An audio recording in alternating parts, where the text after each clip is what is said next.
Je le maudis. Je le maudis.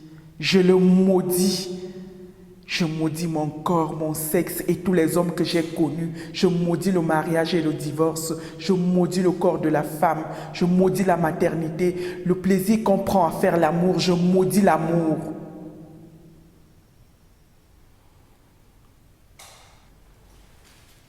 Ce que je vais dire n'est certainement pas une chose dont on partage. C'est tout simplement parce que je crois que j'ai tout perdu. Je n'arrive même plus à voir mes enfants. Tout ça à cause de mon beau-frère, le petit frère de mon mari. Quand il est arrivé chez nous, il n'avait que 19 ans. J'avais déjà 2 enfants, mais je l'ai considéré comme l'aîné de mes fils. Je me suis battue tous les jours pour qu'il soit propre, pour qu'il mange à temps, pour que sa chambre soit toujours bien rangée. Je ne voulais surtout pas qu'il pense un seul instant à la brusque disparition de leur père. Mon beau-père est mort, broyé par un camion sur une moto qui le ramenait du champ. C'était triste pour la famille qu'il tenait et gérait dans l'amour et la rigueur. Simplice était son dernier enfant. Mon mari ne voulait pas qu'il reste seul au village. Et c'est le 13 janvier que ce villageois est entré dans ma maison pour mon grand malheur. Si j'avais su un seul instant qu'il mordrait le doigt qui l'a nourri, je serais restée dans la méfiance et la prudence. Mais Simplice est devenu très vite mon confident. Je lui racontais les avances que me faisait le boutiquier du quartier, le chauffeur taxi qui accompagnait les enfants du voisin à l'école. Je disais vraiment tout à Simplice. Quand il est allé au village passer son bac, j'ai souffert de solitude pendant les 2 semaines d'absence. Grégoire, mon mari, était devenu un étranger pour moi. Pendant la période de ma 3e grossesse, il s'est presque installé ailleurs. En 9 mois, je n'ai pas dormi avec mon mari 20 fois. Et le jour de l'accouchement, c'est Simplice qui m'a conduit à la maternité. Il a fallu attendre 3 jours pour que mon mari apprenne et vienne nous sortir en payant les frais et en donnant le nom pour la déclaration de l'enfant. Vous ne pouvez pas savoir la honte qu'on a de voir les infirmières vous prendre pour la maîtresse d'un homme qui ne vous aime plus. J'ai parlé de ma peur à Simplice et je ne sais pas ce qui s'est passé. Grégoire est rentré de son exil. Grâce à Simplice, je pouvais avoir mon mari 6 jours sur 7. On ne peut pas demander mieux avec Grégoire. Je savais que quand il sortait le samedi matin, ce n'est que le dimanche vers 23h que je le reverrais, mais je ne me plaignais plus. Ma petite fille a grandi et j'ai oublié les peines de sa venue au monde. Simplice a eu sa licence en 3 ans et a eu les ambitions de devenir avocat.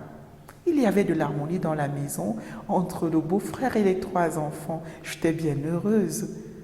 Quand un ami de Grégoire est venu me dire qu'il avait une autre femme depuis 5 ans avec qui il avait 2 filles. Grégoire avait 2 filles et un autre foyer. J'ai perdu la foi de mon couple pour sombrer dans une décrépitude sentimentale. J'ai pleuré toute la nuit dans ma chambre et Grégoire, sans doute au courant de la vengeance de son ami, n'est pas venu pendant 6 jours. Je me sentais seule au monde. Cet ami se vengeait parce que Grégoire avait couché avec sa femme.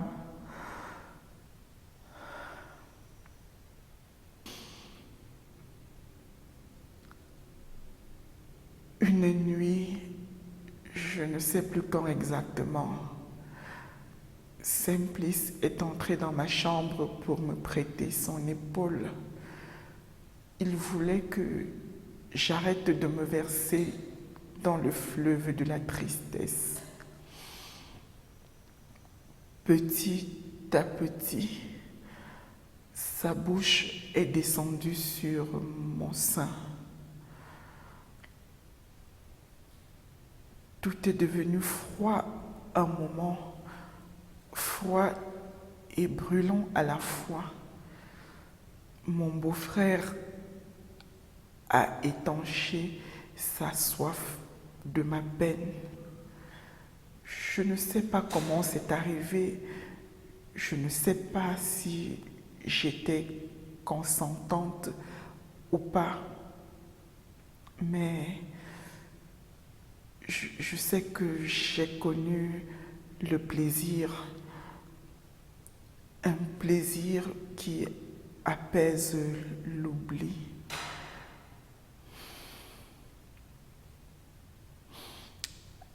À partir de ce jour, Simplice est devenu un autre homme pour moi.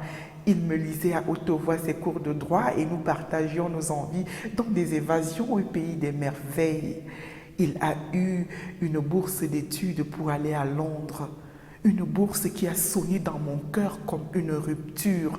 Il voulait maintenant devenir avocat à Londres avant de voir la possibilité d'intégrer le barreau du pays. Après son départ, je me suis rendu compte que j'étais enceinte de lui, pas de Grégoire. Je lui ai écrit pour lui dire que j'avais envie d'avorter cet enfant. Pendant 2 heures, il m'a convaincu au téléphone de la nécessité de garder cet enfant. Il ne m'avait jamais avoué qu'il m'aimait. Il l'a fait ce jour pour que cette grossesse ait une coloration désirée. En moins de 2 heures, Simplice m'a dit au téléphone 19 fois qu'il m'aime et qu'il m'aimera toujours. Je ne sais pas pourquoi je comptais. Je ne sais pas. Je ne sais pas. Heureuse. Quand l'enfant est né, il m'a envoyé un cadeau et une lettre comme on ne m'avait jamais écrit. Il a proposé un prénom pour le bébé que mon mari a accepté. Mon mari était devenu par la force des choses le frère de mon amour. Je ne sais pas ce qui s'est passé. Je ne sais pas ce que j'ai fait ou pas pour que l'histoire se transforme. Le jour de l'anniversaire de notre enfant, Simplice a écrit à son frère pour lui raconter tout. Pour lui dire que je suis la femme qui a réussi à les manipuler tous les deux. Je n'ai pas nié. Comme Grégoire m'a fait lire la lettre, comment pouvais-je nier un amour présent sur tous les moindres recoins de ma chair?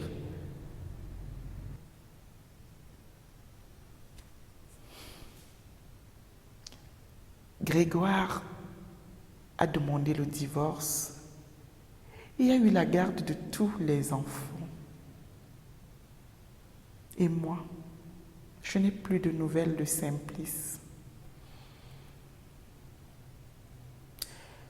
J'ai fini par comprendre que le corps de l'homme, c'est le paradis de l'ingratitude.